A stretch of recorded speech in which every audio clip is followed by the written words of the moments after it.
Assalamualaikum warahmatullahi wabarakatuh. Waalaikumsalam warahmatullahi wabarakatuh. Pak Didong, terima kasih banyak nih untuk kesempatan waktunya. Pada kesempatan sore ini kita berkumpul di sini niatnya untuk mungkin sedikit lah ya Pak ya, bertanya sekaligus mungkin mengkonfirmasi juga ya terkait dengan penelitian Pak Didong di waktu masih kuliah di Fakultas Sarjana Wika, karena sempat buat jurnal penelitian terkait dengan tipe kepribadian yang berkaitan dengan public hire model gitu Pak. Nah, berhubung kita juga berkaitan dengan tugas kuliah, jadi kita mencoba untuk bisa mengkoordinasi apa yang sudah dikerjakan oleh Pak Didong untuk bisa jadi bahan tugas kuliah kita juga gitu loh Pak. Begitu. Nah, mungkin saya mau mengkonfirmasi dulu ya Pak terkait dengan judul penelitian Pak Didong itu kan berkaitan dengan tipe kepribadian berbasis public hire model terhadap sasaran kerja PNS ya Pak. Di Dinas Pertanian Kota Bogor, Bang. Saya juga kan sempat membaca ya terkait dengan artikel Bapak itu bahwa dari penjelasan salah satu sumber mengenai good governance itu Pak, menurut lembaga administrasi negara itu kan ada 8 karakteristik gitu ya, yang di situ juga dijelaskan sama Bapak. Itu ada peran dan partisipasi aktif, terus penegakan umum, keterbukaan, terus ada juga cepat tanggap, ada orientasi musyawarah dan mufakat, ada keadilan, dan ada efektivitas, efisiensi ekonomi, serta terakhir itu yang hotel gitu loh Pak. Nah ini kan berkaitan dengan tipe kepribadian ya. Itu sebenarnya masuk ke karakteristik apa sih Pak dari 8 karakteristik yang di lembaga administrasi negara itu sebutkan itu masuk kemana gitu kepribadian itu Pak? Nah, itu tuh bisa masuk di kedua-duanya ya, bisa masuk di kepribadian introvert ataupun ekstrovert ya. Tapi itu nanti dalam pelaksanaan itu nggak bisa mungkin bisa timbul dan juga mungkin bisa mungkin tersembunyi gitu kan. Timbul mungkin dia bisa timbul apabila mungkin dia diberikan kepercayaan. Tapi kalau misalnya sifat tersebut tidak akan timbul apabila dia tidak diberi kewenangan untuk itu. Nah, kalau misalkan kepribadian kan memang menjadi salah satu faktor penting apa ya? Untuk bisa mempengaruhi kinerja seseorang gitu, kepribadian itu Pak. Nah, kalau dari tadi Bapak sudah jelaskan mengenai introvert, extrovert, itu kan juga saya baca di jurnal itu yang Bapak buat bahwa ada salah satu sumber berdasarkan Jung dalam Nai Saban ya Pak ya, tahun 2005 itu menjelaskan bahwa kepribadian manusia terbagi menjadi 2 tipe tuh Pak. Ada yang introvert sama extrovert dari Bapak bilang itu. Nah, kalau introvert kan kita sama-sama tahu orang yang memang kayak dia menarik diri gitu ya kayak nggak suka dengan tempat yang ramai gitu Pak. Terus juga betul. Bahkan tapi ada positifnya itu dia lebih kayak lebih hati-hati dan merencanakan sesuatu sebelum tidak ceroboh. Betul. Nah, kebalikan sama si extrovert dia malah lebih mungkin asal spontan ngambil keputusan tanpa pikir-pikir dulu ya. Bisa benar bisa salah. Tapi plusnya kalau dari orang extrovert, kalau yang saya baca sekarang juga itu dia lebih berteman karena dia memang membaur juga ya untuk extrovert. Nah, kalau yang saya sempat baca lagi di penelitian Bapak itu bahwa yang Bapak beli itu ada 4 kepribadian ya. Nah, 4 kepribadian itu kan ada yang Bapak sempat ada 4 kepribadian yang jadi indikator yang Bapak ukur gitu Pak. Di jurnal itu ada kepribadian extrovert, terus extrovert plus introvert, introvert plus extrovert, dan terakhir extrovert sama dengan introvert gitu loh Pak. Nah, yang ingin saya tanyakan dari 4 perilaku itu atau kepribadian itu kenapa tidak ada yang introvert gitu Pak?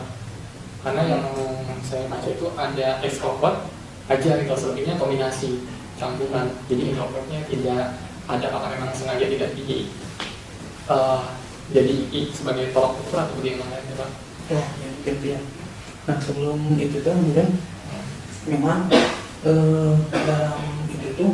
dalam sampel yang kita uji itu ya, memang yang ekstrovert ekstrovert murni itu memang tidak ada. Introvert ya. Introvert murni itu memang nggak ada. Jadi salah di yang apa itu ya kemarin itu. Jadi adanya kombinasi gitu. Kombinasi. Adanya ada yang seimbang tadi, introvert sama dengan extrovert sama gitu kan. Nah, jadi Kalau yang lebih menurut Bapak dari asesmen itu yang lebih mempengaruhi Pak untuk kinerja penilaian kinerja kayak di sekarang Kota Bogor ini yang sangat lebih berpengaruh baik itu kinerjanya itu tipe kepribadian yang apa Pak? Kalau di sini kan Bapak semakin menjelaskannya tipe kepribadian extrovert sama dengan introvert yang memberikan pengaruh lebih besar terhadap prestasi kerja tuh sebutannya itu. Nah itu bisa dijelaskan nggak Pak? Ya. Apa extrovert sama introvert gitu? Ya, kan di sini itu pekerjaan itu ada dua ya. Pertama pekerjaan administrasi, kedua pekerjaan di lapangan. Nah, kita hampir double itu.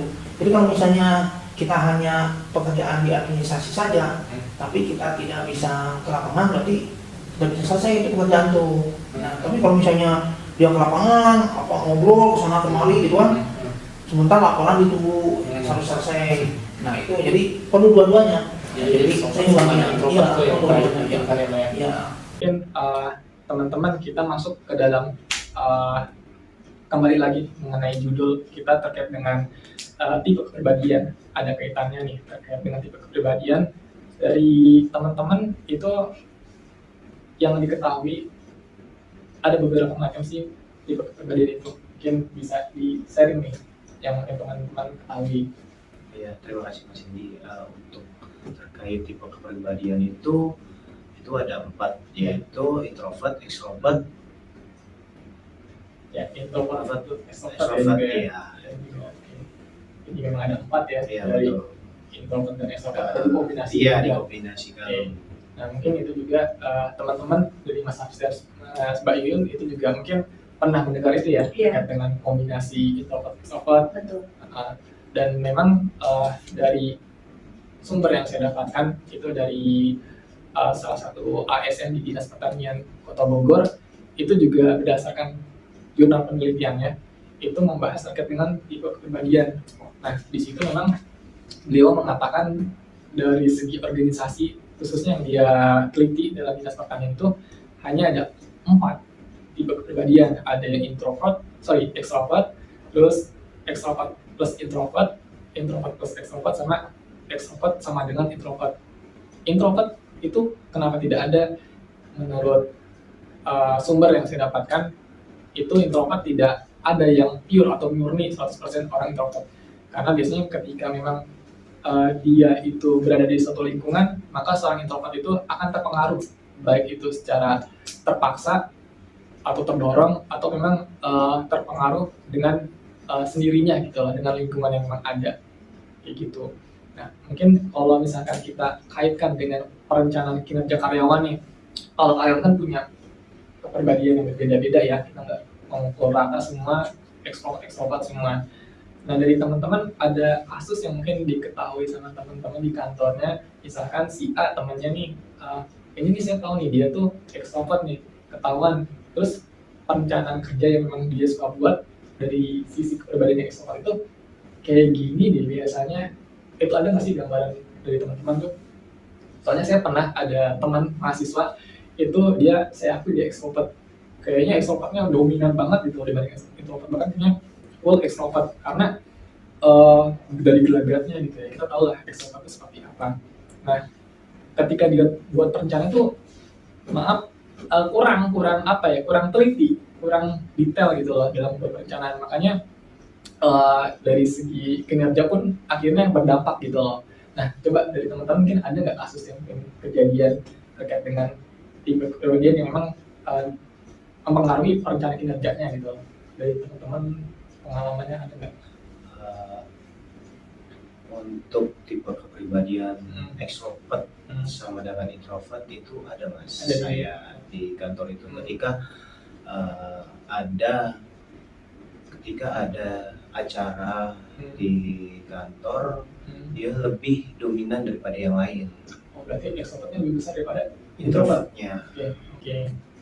Kalau dari Mas Hafiz nih Mas, gimana Mas terkait dengan tipe kepribadian yang mungkin Mas lihat atau Mas ketahui dalam merencanakan kinerjanya? Karena merencanakan kinerja dari tipe kepribadian apa sih Mas yang pernah Mas pernah pahami gitu loh, pernah Mas lihat di lingkungan? Kalau di dunia pendidikan itu lebih ke kerja. Introvert. Introvert ya sama dengan extrovert, karena kan memegang tanggung jawab ya, dia sebagai pengorganisasi atau yang memegang organisasi itu dia introvert, bisa mempengaruhi extrovert karena tanggung jawab. Kalau dari Mbak Yuyun nih, di ruang lingkup Mbak Yuyun kerja, mungkin kan kata Mbak Yuyun SDM-nya tidak lebih dari 10 ya Mbak ya? Iya. Nah, itu dari organisasi yang Mbak tempati sekarang dalam hal ini pekerjaan Mbak Mbak ini lebih cocok menurut Mbak orang-orang tipe kepribadian apa sih Mbak yang untuk bisa membuat perencanaan kinerja yang baik gitu loh kan? Menurut saya sih lebih cocok yang ekstrovert sama dengan introvert ya. Jadi sama-sama lah. Gitu. Kok sama sih sama saya? Jadi sama-sama. Betul sih teman-teman, jadi memang kita kalau berbicara ada tipe kepribadian yang cocok terhadap karyawan dalam suatu organisasi, hubungan dalam membuat perencanaan itu kita harus melihat job desk-nya atau mungkin divisinya atau ruang lingkup pekerjaannya. Jadi kita tidak bisa membuat kesimpulan seluruhnya bahwa ini cocoknya extrovert introvert misalkan kayak gitu, tapi kita juga harus melihat bagian-bagiannya gitu. Kalau dari sumber yang memang saya dapatkan itu di Dinas Pertanian, khususnya di PTDH ya, pemotongan hewan, itu saya sempat mewawancarai, mungkin bisa diketahui narasumber itu Pak Didong ya. Nah itu Pak Didong itu menyatakan bahwa di tempatnya itu, tempat Dinas Pemotongan Hewan Kota Bogor yang letaknya ada di Jalan Bubulek ya, itu dia cocoknya orang-orang yang memang extrovert sama dengan introvert gitu loh untuk bekerja di sana. Kenapa? Karena memang pekerjaan di sana itu job desk-nya itu di lapangan dan juga di dalam ruangan. Jadi orang-orang SDM sana harus bisa mempunyai kemampuan di luar atau di dalam ruangan gitu. Tidak bisa salah satunya mendominasi, misalkan extrovert lebih mendominasi di sana, tidak bisa, karena mereka juga harus masuk ke dalam ruangan untuk bisa bekerja di ruangan. Takutnya kalau extrovertnya itu banyak di sana, sedangkan mereka ketika di ruangan itu tidak bisa fokus atau teliti, karena memang orang extrovert kan rata-rata ya, yang kita ketahui itu mudah diajak ngobrol gitu, maksudnya sering ngobrol gitu, sering ketawa ke TV. Nah itu yang memang khawatirnya mengganggu pekerjaan di dalam ruangan. Itu menurut informasi dari Pak Didong. Tapi itu juga tidak bisa dipukul semua rata. Itu diperlukan di Dinas Pertanian, tidak bisa. Tapi di bagian-bagiannya seperti yang Pak Didong bilang itu di bagian pemotongan hewan, karena memang pemotongan hewan job desk-nya itu kita harus bekerja di ruangan maupun di luar di lapangan. Dan itu nanti akan kita tampilkan video cuplikan wawancara dengan Pak Didong dalam video dokumentasi diskusi ini untuk bisa diketahui oleh teman-teman semua. Oke, mungkin diskusi kelompok ini terkait dengan perencanaan kinerja karyawan berdasar tipe kepribadian itu sudah dapat kita simpulkan ya, bahwa memang yang namanya perencanaan kinerja itu penting dan erat kaitannya dengan pengembangan sumber daya manusia atau pengembangan karyawan itu sendiri, karena itu akan mempunyai relevansi lah ya, mempunyai keuntungan gitu loh untuk si organisasi. Dan untuk tipe kepribadian juga itu kita harus menyesuaikan dari sisi karyawan ataupun sumber daya manusianya. Tidak bisa kita universalkan gitu loh, bahwa satu tempat harus semuanya extrovert misalkan, tapi kita harus menyesuaikan kondisi dan lingkungannya seperti apa yang cocok untuk orang-orang di sana dalam perencanaan itu. Kalau dari teman-teman mungkin ada yang mungkin ditambahkan terkait dengan diskusi ini, atau memang sudah dirasa ini sudah kita simpulkan memang kebutuhan apa yang namanya tipe kepribadian dalam membuat perencanaan kinerja itu memang seperti itu harusnya gitu loh. Gimana kalau dari teman-teman, sepakat atau memang ada pendapat lain?